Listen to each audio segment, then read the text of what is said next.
Bienvenue dans ce journal sur Congo Web Télévision, un seul titre au sommaire. Aimé Boji Sangara est le candidat de l'Union sacrée de la nation pour occuper le poste du président de l'Assemblée nationale. Le secrétaire permanent de cette plateforme, le professeur André Mbata, l'a annoncé ce mercredi au cours d'une conférence de presse. Le détail dans ce journal. Nicole Pocho est à la présentation de ce journal. Bienvenue à tous.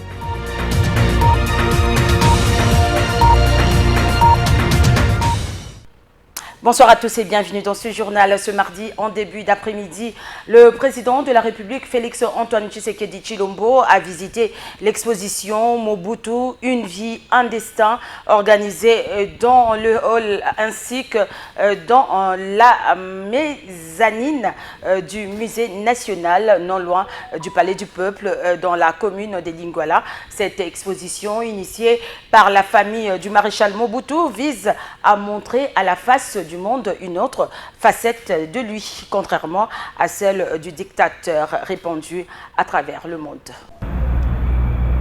Joseph Désiré Mobutu, une vie, un destin. Ce grand homme de l'histoire congolaise fut le deuxième président de la RDC, débaptisé à l'époque le Zaïre. Après plus de 30 ans de sa disparition tragique et à l'initiative de sa famille biologique, les documents historiques de l'ancien chef de l'État Mobutu Sese Seko sont désormais exposés au musée national. Le président de la République, Félix Antoine Tshisekedi Tshilombo, a effectué ce mardi, en début d'après-midi, une visite guidée au musée national où est exposée dans les halls et mezzanines du musée national toute une histoire de Mobutu. Reçu par Zanga Mobutu, fils de l'ancien chef de l'État, en compagnie de son épouse, le président Félix Tshisekedi a tout d'abord pris une photo avec la famille Mobutu avant la visite.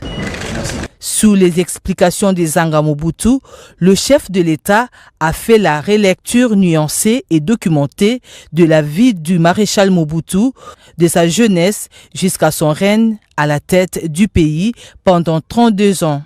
Le chef de l'État, Félix Tshisekedi, a fait une découverte exceptionnelle sous une photographie rare issue des fonds privés et publics, des objets personnels et emblématiques ayant appartenu à l'ancien président du Zaïre, notamment des trônes sur lesquels s'asseyait le deuxième président de la RDC.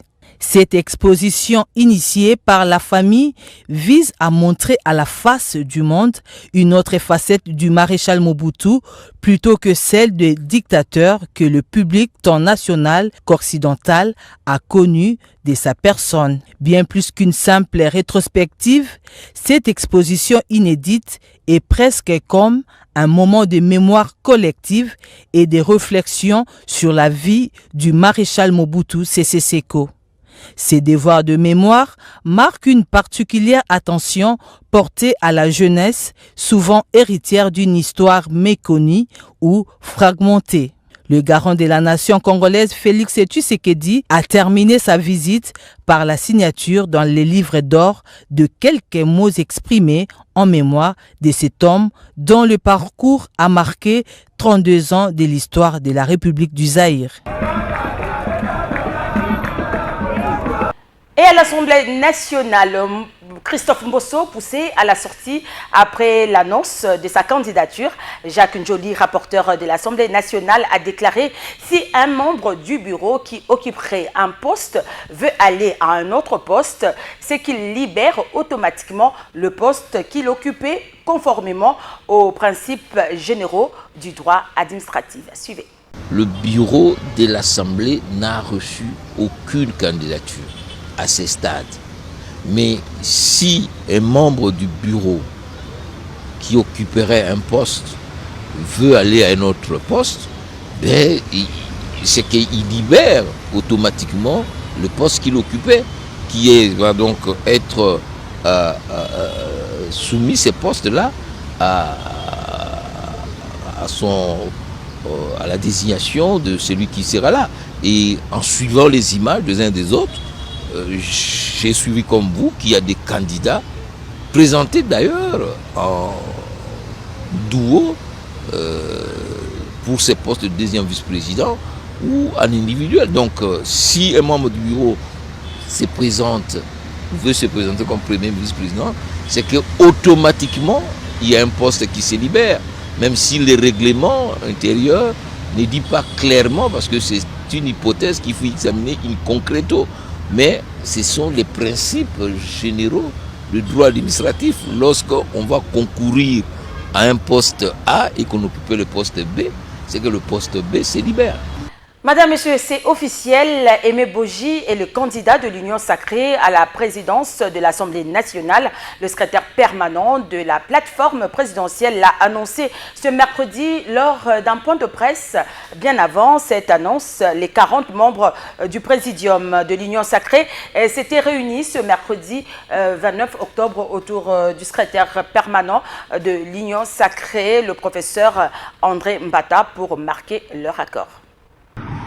Après donc cet exercice-là, après ces concertations-là, entre le chef de notre famille politique, son Excellence Félix Antoine Tshisekedi Tshilombo, cet exercice avec le présidium de l'Union sacrée de la Nation, cet exercice avec les candidats eux-mêmes, cet exercice avec les chefs, les responsables de nos partis et recrutements politiques, je suis heureux de vous annoncer que l'Union sacrée de la Nation présentera à l'élection au poste de président de l'Assemblée nationale le candidat numéro 1 sur la liste de dossiers dans l'ordre alphabétique, l'honorable Boji Sangara Aimé sera donc, et donc à partir de cet instant, le candidat de l'Union sacrée de la Nation au poste de président de l'Assemblée nationale. Et en bref, procès très médiatisé de l'adjudante Béanche Ebabi, le verdict est enfin prononcé. L'adjudante Ebabi Sarah a été condamnée à 12 mois de servitude pénale assortie d'un sursis pour non-respect de consignes. Pour rappel, cette dernière a été poursuivie après avoir publié des images à caractère érotique en tenue militaire sur les réseaux sociaux. Suspension du PPRD à Kinshasa, le ton monte à nouveau entre le pouvoir et le camp de l'ancien président Joseph Kabila. Le PPRD rejette cette décision et affirme poursuivre ses activités pour India Omari, cadre du parti. Le siège du PPRD est connu. La signification du soi-disant arrêté ministériel aurait dû y être déposée. Il dénonce une fake news qui n'engage en rien le PPRD et qualifie le VPM de l'intérieur d'incompétent, accusant une violation totale de procédure. Il a dit au cours de l'émission Tac au Tac, dont voici un extrait. C'est l'agitation, c'est la débandade qui se passe au niveau du chef du président lui-même, parce qu'il faut les citer, M. Tshilombo, et son groupe. Il y a une panique totale qui fait qu'aujourd'hui, la gestion de la République est devenue une gestion d'humeur. Comment on peut arriver à ridiculiser toute une fonction? Ministre... Donc vous n'avez pas vu cet arrêté qui a été signé depuis le 18 octobre. Est-ce que vous connaissez le rôle d'un ministre? Vous l'appelez ministre de l'Intérieur? Non, on cherche un ministre. C'est de l'efficacité. Monsieur le ministre, on m'a dit que non, vous êtes avocat. Mais c'est quoi? Mais il ne faut pas confondre les huissieriats et les greffes. Aujourd'hui, en RDC, il y a une loi portant création et fonctionnement des huissiers de justice. Et les huissiers ont un rôle. La signification, c'est un rôle. C'est un acte, ce n'est pas un acte de justice, c'est un acte réglementaire, un arrêté. C'est le huissier qui devait aller à l'adresse. Quand vous lisez ça, vous allez voir, on donne d'abord l'adresse. On a commencé par donner l'adresse à Pumbu. Comment un ministre à son rang peut arriver à accepter un courrier pareil, de passer? Le ministre a même oublié, je vais vous dire, des révélations terribles. Le ministre a fait sortir des arrêtés. Nous avons commencé à disséquer, même à contrôler les fautes par rapport à cet arrêté-là, les fameux arrêtés. Après 2 semaines, il y a eu même des réunions entre les ministres pour confectionner un arrêté. Rapidement, nous avons trouvé les failles par rapport à la loi de 2004. Et le ministre, chose grave, le ministre est allé, en fait, le ministère a écrit auprès de la Cour constitutionnelle. Nous avons suivi les dossiers. La Cour constitutionnelle a dit non, il n'est pas là pour interpréter les histoires des partis politiques. Ce n'est pas son rôle. Et jusque-là, 15 jours, parce que la loi dit, après 15 jours, on reprend. C'est ça la loi. Après 15 jours, on reprend. Et le ministre était incapable de nous notifier pour dire que non, vous reprenez. Regardez dans ces courriers-là. Lisez, on a écrit République démocratique du Congo, ministère de la Justice, tribunal de grande instance. Est-ce que les tribunaux de grande instance de Kinshasa dépendent du ministère de la Justice? On ne fait pas les bras de fer avec la justice, mais nous faisons les bras de fer avec un pouvoir illégal, illégitime. Un pouvoir qui agit sans se conformer à la Constitution. Un pouvoir qui agit sans se conformer aux lois du pays. On a peur suffisamment du PPRD. C'est voilà pourquoi nous disons, nous PPRD, nous continuons nos activités. Nous n'avons pas peur de nos amis qui sont dans la tyrannie. Nous disons que nous allons continuer les activités conformément à la Constitution et aux lois du pays. En exécution des instructions du commandant suprême de forces armées et police nationale congolaise Félix Tshisekedi Tshilombo d'assurer la libre circulation des personnes et leurs biens en Ituri, le gouverneur militaire, le lieutenant-général Luboya Kachama Johnny, vient de doter les unités des FRDC engagées dans les opérations d'un lot important des motos. La cérémonie des remises s'est déroulée ce mardi 28 octobre 2025 au gouvernorat de province. Regardez. Le lieutenant-général Luboya Kachama Johnny, gouverneur militaire de l'Ituri, poursuit sans relâche sa stratégie régalienne de la sécurisation des axes routiers et des zones à risque dans la province. Ce mardi 28 octobre 2025, plus de 50 motos neuves ont été remises aux unités des FRDC engagées dans les opérations, notamment sur la route nationale numéro 27 et dans plusieurs entités du territoire d'Enjougou. Cette dotation concerne non seulement les unités combattantes, 11e brigade de réaction rapide,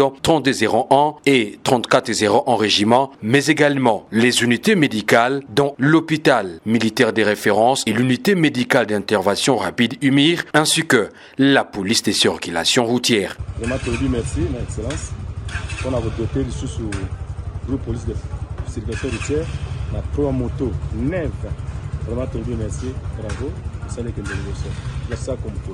L'objectif est clair, améliorer la mobilité, la rapidité et la flexibilité des forces afin de traquer les malfaiteurs, les bandits armés et des groupes responsables de l'insécurité tout en assurant la protection des populations civiles. Cette remise des motos s'inscrit dans la continuité des actions de renforcement opérationnel après les précédentes dotations des véhicules et des Jeeps 4x4 ainsi que l'octroi récent des motos aux unités Tigre engagées dans les patrouilles mixtes des FARDC Police à Bunia et ses environs. Ces initiatives renforce la capacité des forces à réagir rapidement aux menaces et à restaurer la sécurité sur les axes stratégiques. Depuis l'instauration de l'état de siège en Ituri, les gouvernements militaires multiplient les stratégies pour rétablir la sécurité et permettre aux populations de circuler librement jour comme la nuit. Les résultats sont déjà perceptibles, notamment à Bunia et ses environs et toutes les grandes agglomérations en territoire où la quiétude et la tranquillité commencent à élire domicile. Cette action illustre la volonté des autorités militaires à répondre efficacement aux menaces tout en maintenant un lien étroit avec les populations locales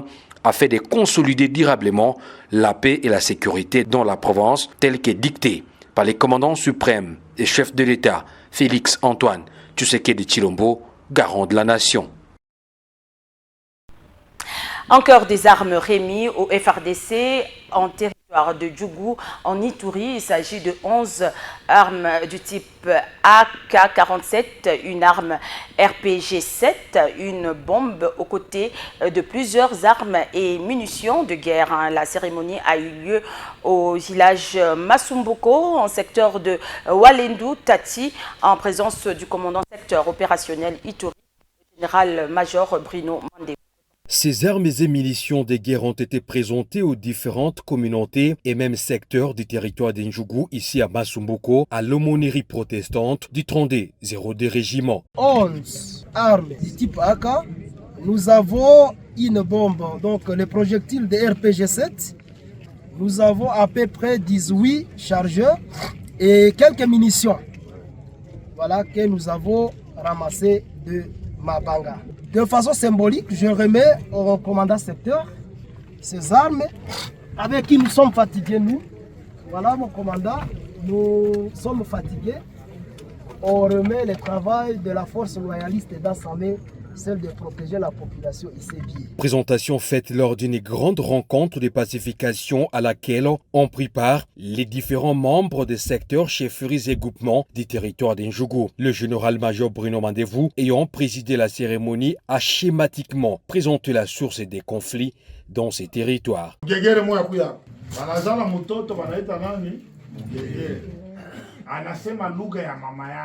Unafuata vizuri? Pourquoi? Puisque il a habité comme maternelle ya mama yake. Pourquoi je vous dis ça? J'ai lu. Et c'est lui, kama uyue histoire yua leo. Vous êtes mariés, munazala, mais leo grenouille anafanya nini? Kisha kuchafua mara anasema nini? Mwanje kuwa. Wanauana je? Muone sasa. Mtoto anapuye baba yake asetuwe mama.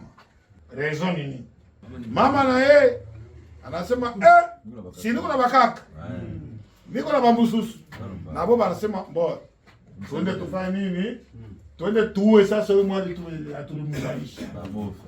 Babofre banaanza kufanya nini? Kuwa. Les différents chefs des secteurs et groupements ont présenté respectivement le tableau de la situation dans leurs entités. Une réunion de pacification facilitée par les commandants des opérations et gouvernants militaires de l'Ituri, le lieutenant-général Luboyanka Chama Johnny. Objectif, pacifier les territoires d'Ndjougou dans son ensemble au travers les approches militaires et non militaires pour bien booster et développer l'économie de cette province. Tout à fait autre chose, l'Union nationale de la presse du Congo, UNPC, a accueilli ce mercredi une délégation de l'association des régisseurs et réalisateurs de la RDC. Ces professionnels du monde audiovisuel sont venus officialiser leur affiliation à la structure fêtière des journalistes congolais. Une démarche qui marque leur volonté d'intégration et de collaboration dans le cadre de la promotion des métiers de la presse et de l'image. Suivez. À l'Union est adressée par écrit, par le biais d'un formulaire pour les personnes physiques au secrétaire général et pour les associations au président de l'Union nationale de la presse du Congo qui les soumet à l'approbation du comité directeur. C'est depuis 2015, vers le mois de juillet, que nous avions écrit à l'association, à l'Union, pour formuler notre demande d'affiliation. Et nous avons les retours déjà envoyés au CG. L'Union nous a recommandé de voir la commission de discipline. Laquelle commission va nous suggérer de payer $100 annuellement comme association membre de l'Union. Je ne sais pas si ce montant est toujours d'actualité ou c'est vous, comme vous êtes venu avec votre style de travail, vous allez changer tout ça. Non, on va se référer à ça. Carrément, on doit encore reformuler d'autres moyens, faire remplir notre fiche. Et puis la première ministre Judith Suminwa Tuluka a procédé ce mardi au lancement officiel de l'atelier de co-création d'une cellule de coordination et de suivi des résultats au sein du ministère de la Santé publique, Hygiène et Prévoyance sociale. Cette initiative s'inscrit dans la dynamique de performance impulsée par la chef du gouvernement dans le cadre du renforcement de la gouvernance publique et de la mise en œuvre effective de priorités nationales en matière de santé. Dans son discours d'ouverture, la première ministre Judith Suminwa Tuluka a rappelé l'importance de la nouvelle approche multifacette de son gouvernement pour une santé publique plus performante. Car gouverner, c'est avant tout l'art de tenir parole et de transformer les promesses en réalité vécues par nos concitoyens. C'est dans cet esprit que nous avons instauré, au niveau de la primature, une nouvelle culture de la performance, incarnée par la création de la Delivery Unit. Mais la performance au sommet n'a de valeur que si elle se traduit dans chaque secteur. Et nul secteur n'est plus vital que celui de la santé. La couverture santé universelle n'est pas une option. C'est un impératif moral, une exigence de justice sociale et une priorité absolue de mon gouvernement. Prenant la parole à son tour, le ministre de la Santé publique, Hygiène et Prévoyance sociale, Samuel Roger Kamba, a salué cette démarche innovante et a appelé à la responsabilité collective des acteurs du secteur. En définitive, ce que nous lançons aujourd'hui est un engagement collectif, un contrat moral entre nous et le peuple congolais, un instrument au service de la transparence et de l'efficacité, mais aussi et surtout une façon nouvelle de penser et d'exécuter l'action politique. Concrètement, cette cellule accompagnera nos programmes, nos directions, nos partenaires, non pas pour le contrôler, mais pour les aider à performer. Face à cette situation, la création d'une cellule de coordination et de suivi des résultats se veut une réponse stratégique.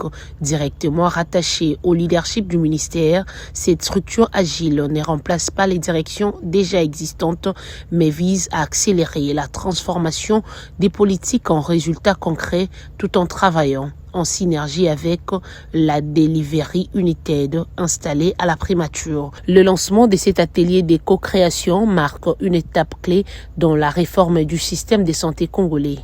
Page internationale à présent, la Corée du Sud et les États-Unis ont annoncé mercredi 29 octobre avoir finalisé un accord commercial négocié depuis plusieurs mois après une rencontre entre le président américain Donald Trump et son homologue sud-coréen Lee Jae-myung. Suivez. Oui, l'accord a été conclu. C'était pas gagné quand les deux parties se sont retrouvées pour cette réunion bilatérale en marge de l'APEC, du sommet économique entre Asie-Pacifique.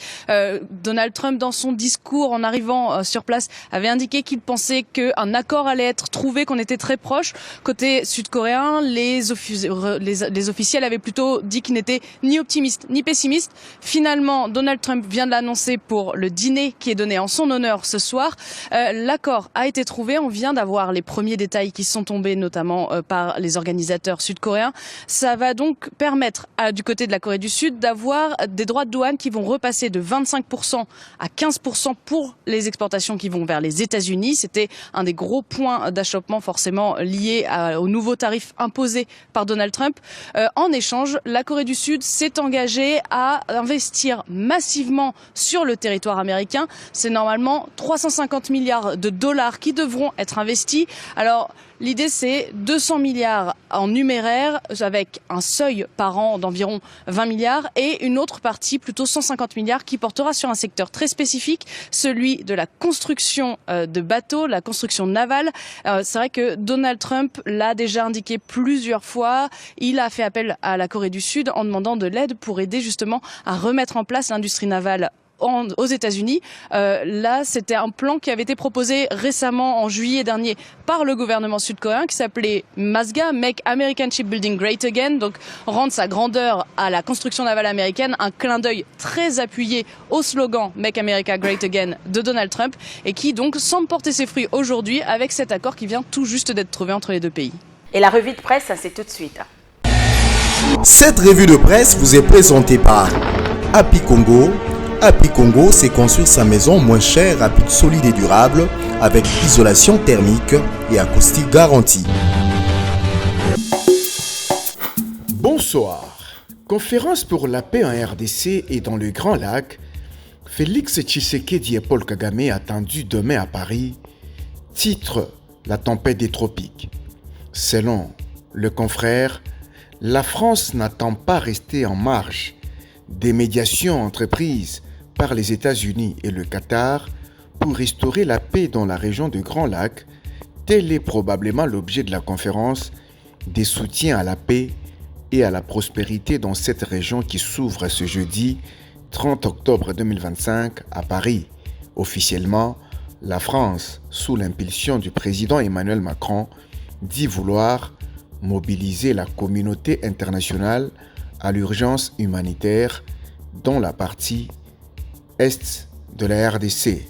Félix Tshisekedi et Paul Kagame sont attendus demain à Paris. Au regard de l'escalade des exactions commises depuis janvier 2025, l'ONU nomme 3 experts pour faire la lumière sur les violations de droits de l'homme dans les 2 Kivu, rapporte pour sa part Forum des As. Selon le graphique, le président du Conseil des droits de l'homme des Nations Unies, les Suisses, Jürg Lebert, via un communiqué a annoncé la nomination de 3 experts chargés de mener l'enquête internationale sur les violations présumées de droits humains dans l'Est de la République démocratique du Congo. La commission d'enquête indépendante sera présidée par Arnold du Bénin, accompagné de Maxime Marcus, Allemagne et États-Unis, et de Clément Nyalesnossi du Togo, renseigne un communiqué de presse. Le potentiel annonce pour sa part l'indispensable glissement pour sauver la République. Selon le confrère, il s'agit d'une tribune de Modeste Mutinga qui soutient que l'histoire politique de la RDC connaît toujours des rebondissements inattendus. Elle se répète au gré de la volonté de chaque régime. De Mobutu à Kabila père et fils, on a enregistré des modifications et changements des constitutions au mieux des intérêts de chaque détenteur du pouvoir. Les conséquences douloureuses, on les connaît. Manifestations violentes, morts d'hommes, casse-pillage, etc., etc. Dans cette impasse, la classe politique congolaise, inventive pour les besoins de la cause, a innové dans la subjectivité en créant le concept de glissement, de mandat pour justifier la violation intempestive de la Constitution. Mais ce glissement, selon Modeste Mutinga, est indispensable pour sauver la République. Terminons cette revue par Info 27 qui écrit « Efficacité et transparence, la nouvelle approche du gouvernement pour une santé publique performante ». Selon le confrère, au moment où la confiance citoyenne envers les services publics reste un défi, le gouvernement de Judith Suminwa a choisi d'agir plutôt que promettre. Ce mardi, à l'hôtel Rotana de Kinshasa, la première ministre a lancé un atelier inédit de co-création d'une cellule de coordination et de suivi des résultats au sein du ministère de la Santé. Objectif: instaurer une gouvernance fondée sur la redevabilité, la transparence et la mesure de l'impact. Bonsoir. Cette revue de presse vous a été présentée par Happy Congo. Happy Congo, c'est construire sa maison moins chère, rapide, solide et durable avec isolation thermique et acoustique garantie. Fin de cette grande édition du journal, Madame, Messieurs. Merci à vous de l'avoir suivi. Au revoir et à la prochaine.